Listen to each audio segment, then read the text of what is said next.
नमस्कार दोस्तों, आप सभी का स्वागत है श्री एजुकेशन पर। और ये हमारी विज्ञान की श्रृंखला का छठा वीडियो है। इसमें हम अध्याय 6 की बात करने वाले हैं। चूँकि यह अध्याय में एक ऐसा टॉपिक दिया हुआ है जो बहुत ही ज़्यादा महत्वपूर्ण तो है ही, लेकिन इसके साथ ही साथ यह टॉपिक में ज़्यादा समझाने जैसा कुछ भी नहीं है। मैं आपको बता दूं कि यह एक बहुत ही छोटा वीडियो होने वाला है। कारण इसका यही है कि यह जो अध्याय इसमें है, जिसका शीर्षक है हमारे चारों ओर के परिवर्तन, तो इसको हम शुरू करते हैं। आप देखेंगे कि जो मैं कह रहा हूँ उसके पीछे का कारण क्या है। सबसे पहले मैं आपको ये बता दूं कि जब हम ये वीडियो पूरा देख लेंगे, समझ लेंगे, तो हम कौन कौन सी चीज़ें समझ जाएंगे। दो चीज़ें। कौन सी? सबसे पहली कि क्या सभी परिवर्तन सदैव उत्क्रमित किए जा सकते हैं, और दूसरी चीज़ हम ये समझ जाएंगे कि क्या परिवर्तन करने के अन्य तरीके भी हो सकते हैं। अब देख रहे हैं आप, सबसे पहला शीर्षक सामने दिया है, क्या सभी परिवर्तन सदैव उत्क्रमित किए जा सकते हैं। तो यहाँ पर मैं आपको बताना चाहूँगा उत्क्रमित का मतलब सबसे पहले क्या होता है ना। आपने अभिक्रियाओं का नाम सुना होगा। आप विज्ञान के अगर विद्यार्थी हैं या नहीं भी हैं तो 10 तक तो पढ़ाई सभी ने की है, कक्षा 10 तक। तो उत्क्रमणीय अभिक्रियाएं होती थी, है ना। उत्क्रमणी का मतलब ये होता है, उत्क्रमित का मतलब ये होता है, जैसे पहले हमने कोई एक परिवर्तन किया और बाद में उस परिवर्तन को उल्टा कर दिया, विपरीत कर दिया, इसे कहते हैं उसे उत्क्रमित करना। जैसे उदाहरण के लिए आप समझिए कि पानी से पहले हमने पानी को फ्रिज में रखा, वो बर्फ़ में बदल गया। फिर बर्फ़ को वापस हमने बाहर खुले माहौल में रख दिया, सामान्य तापमान वाले कमरे में, कक्ष में, और वो वापस से बर्फ़ जो है वो पानी में बदल गया। ठीक है। तो यहाँ पे क्या लिखा है, हमारे चारों ओर बहुत से परिवर्तन होते रहते हैं। कुछ परिवर्तनों को उत्क्रमित किया जा सकता है और कुछ को नहीं किया जा सकता। ठीक है। ये बात आपको बहुत अच्छे से समझ में आ गई होगी, है ना। बहुत सारे परिवर्तन हमारे आसपास होते हैं, आप देखते हैं, है ना। जैसे कि दूध से दही जमना, है ना, दही जमाना। हम दूध से दही अपने आप नहीं बनता, हमें जमाना होता है, आप जानते हैं, है ना। इसके बाद में किसी कागज़ का जलना और उसका राख में तब्दील हो जाना, यह भी एक परिवर्तन है ना। कितने सारे भौतिक और पर्यावरणीय जो परिवर्तन है रोज़ हम अपने आसपास होते हुए महसूस कर सकते हैं, है ना। करते हैं ऐसा नहीं कहूँगा क्योंकि हमारे ध्यान पर है, लेकिन अगर हम चाहें तो हर परिवर्तन को रोज़ महसूस कर सकते हैं, है ना। ठीक है। तो अब सबसे पहले बात करते हैं उत्क्रमणीय परिवर्तन की। जब किसी परिवर्तन को उल्टा किया जा सकता है या उत्क्रमित किया जा सकता है तो इसे उत्क्रमणीय परिवर्तन कहते हैं। कितनी सरल सी परिभाषा है इसकी। इसके बाद में आगे यह बताया है कि ये परिवर्तन होने के बाद में ना पदार्थ अपनी पहली अवस्था में आ जाता है, जिस अवस्था में वह पहले था। अब इस परिवर्तन में नए पदार्थ तो उत्पन्न नहीं होते, है ना। देखिए, जैसा कि मैंने आपको भी उदाहरण दिया था ना कि पानी से बर्फ़ जमना और वापस से उस बर्फ़ का पानी में बदल जाना। तो यहाँ पर पूरा खेल जो है वो किसका है, तापमान का है, टेम्परेचर का है ना। तो पानी जो बर्फ़ बना था, क्या वो बदल गया था? नहीं। बर्फ़ जो पानी बना, क्या वो बदल गया? नहीं। बस उसकी अवस्था में परिवर्तन हुआ। पहले वह द्रव था, फिर वह ठोस हुआ, फिर बाद में पुनः वह द्रव अवस्था में आ गया। अब उदाहरण यहाँ पे बताया है, पानी से भाप बनना, बर्फ़ का पिघलना, मोम को गर्म करना, टार को गर्म करना और कपड़े को प्रेस करना। ये तमाम चीज़ें जो हैं ये उत्क्रमणीय परिवर्तनों को बताती हैं। ठीक है। चलिए अब आगे बढ़ते हैं और आगे बढ़ते हुए देखते हैं इस तालिका को, यानी चार्ट को। क्या बताया है इसमें 3 कॉलम है। पहला कॉलम जो है वो क्रम संख्या यानी सीरियल नंबर को बता रहा है, दूसरा वाला बता रहा है परिवर्तन को, और तीसरा वाला जो है कॉलम वो बता रहा है कि उत्क्रमित किया जा सकता है, हाँ या नहीं। ठीक है। तो चलिए देखते हैं। सबसे पहले नंबर पर जो है लिखा हुआ है किसका नाम, चीनी का जल में घुलना। क्या इसे उत्क्रमित किया जा सकता है?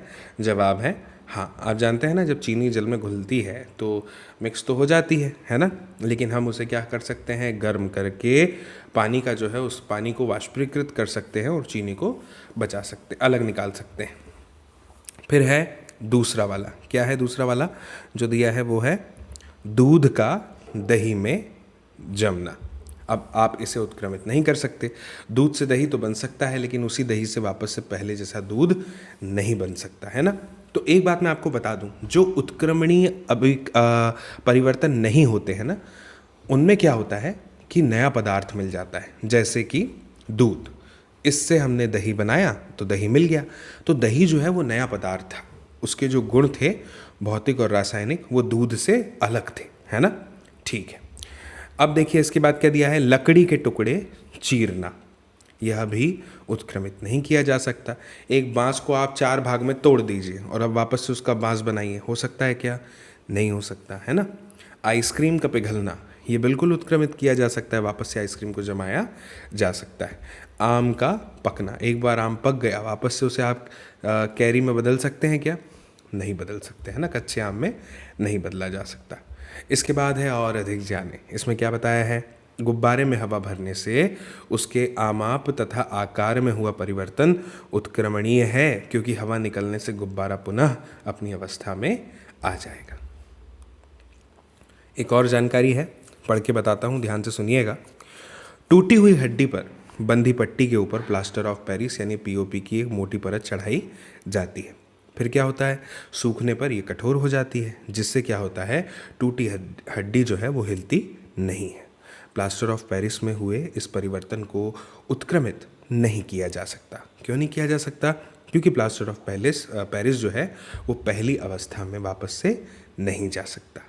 ठीक है, तो ये जानकारी भी आप ध्यान में रखेंगे कि जो पीओपी है, प्लास्टर ऑफ पेरिस है, उसे भी क्या है? उत्क्रमित नहीं किया जा सकता, उसमें हुए वाले परिवर्तन को।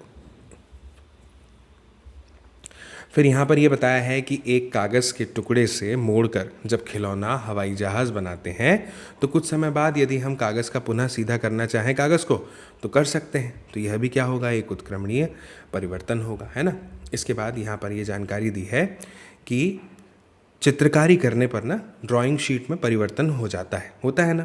अब ये जो परिवर्तन है इसको क्या कह सकते हैं? उत्क्रमणीय। लेकिन कब कह सकते हैं? जब चित्रकारी पेंसिल से की गई है ना, उसे इरेजर यानी रबर से मिटा दिया जा सकता है। लेकिन अगर आप पेन से लिखेंगे तो फिर आप उसे उत्क्रमित नहीं कह सकते। रात्रि में एक सीमेंट की बोरी जो कि खुले मैदान में रखी हुई थी, वर्षा के कारण भीग जाती है।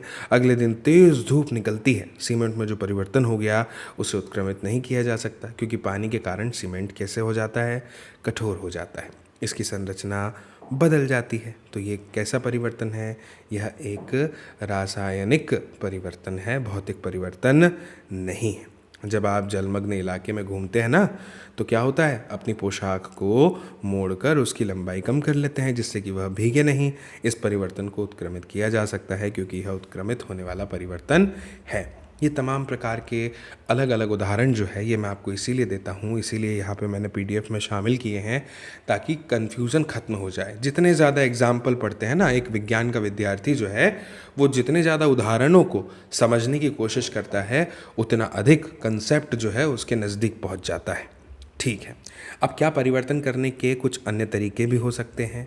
जैसे यहाँ पे बताया है, लकड़ी के हत्थे लगाने से पहले औजार जो है उनको प्रायः गर्म किया जाता है। इन औजारों में ना लोहे के फलक में एक वलय होता है जिसमें क्या होता है? लकड़ी के हत्थे को फंसा दिया जाता है। ये जो वलय होता है इसका जो आमाप है, आकार है, वो लकड़ी के हत्थे के घेरे से थोड़ा सा छोटा होता है, इसीलिए उसे गर्म करते हैं। हत्थे को वलय में फंसाने के लिए वलय को गर्म करते हैं जिससे उसका आकार बड़ा हो जाता है यानी फैल जाता है। अब हत्था जो है वो आसानी से इसमें जड़ दिया जाता है। आप जानते हैं ना, धातु को गर्म करते हैं तो वो ठोस अवस्था से जो है गलित अवस्था में आने लगती है धीरे धीरे। जब वलय ठंडा होता है तो फिर से सिकुड़ जाता है जिससे ये हत्थे पर जो है वापस से कसा जाता है। समझ गए आप? तो देखिए, मैं आपको एक बात यहाँ पर बताना चाहूँगा। भौतिक परिवर्तन और रासायनिक परिवर्तन या दो प्रकार के परिवर्तनों से तो हम भली भांति परिचित है। भौतिक परिवर्तन में क्या होता है? पदार्थ की अवस्था में तो अंतर आ जाता है दोस्तों, है ना, लेकिन कि उसके अंदर का जो रसायन है वो नहीं बदलता। लेकिन रासायनिक परिवर्तन में इसके विपरीत होता है, अवस्था में भी अंतर आ सकता है और उसके अंदर की जो रासायनिक क्रियाएं हैं, अभिक्रियाएं हैं, वो भी बदल जाती है। उसका रासायनिक कह लीजिए कि जो उसके अंदर के जो केमिकल्स हैं वो अपना फॉर्मेशन चेंज कर लेते हैं, है ना। जैसे कि मैं आपको बताऊं, दूध से दही का जमना, ये एक रासायनिक परिवर्तन है। पूरा का पूरा पदार्थ ही बदल गया, दूध से अब वो क्या बन गया? दही बन गया। तो ये जो रासायनिक परिवर्तन होते हैं ना, ये उत्क्रमणीय परिवर्तन नहीं होते हैं, इन्हें आप अनुत्क्रमणीय परिवर्तन कह सकते हैं। ठीक है, और जो भौतिक परिवर्तन है, बहुत सारे, मैक्सिमम 95 से अधिक प्रतिशत भौतिक परिवर्तन जो है वो क्या हो सकते हैं? उत्क्रमणीय परिवर्तन हो सकते हैं। ठीक है, अपवाद हर जगह है ना।